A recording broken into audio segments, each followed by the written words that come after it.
Мислам дека иднината е во младите и целата проблематика е дека треба поголем осврт да се направи во едукацијата на младите, каде подоцна тие практики во делот на климатските промени ќе ги пременуваат на сопствените фарми. Знаеме дека повозрасната популација се почесто и потешко ги прифаќа новитетите во делот на земјоделието и затоа значи треба посебен осврт да се направи кон младата популација, односно младите фармери. Сите тие мерки кои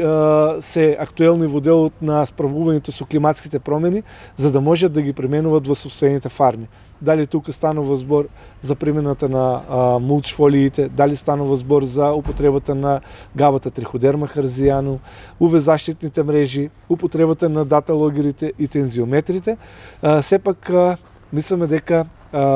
од посебно важност е да уште во помала возраст да почнат да ги осознават тие бенефити кои ги нудат новите техники и технологии во земјоделието. Средношколците имаат ли сознание дека климатските промени може многу да наштетат на земјоделството и дали се интересираат барем за овие нови практики, нови мерки кои што постојано стручната јавност им укажува дека ќе се соочиме со недостаток на храна еден ден? Ние сме сведоци дека на глобален план се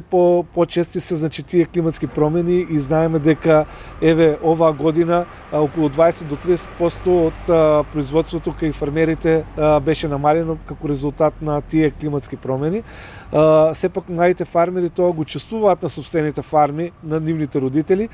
и мислам дека еве ние како професори или пак како стручни лица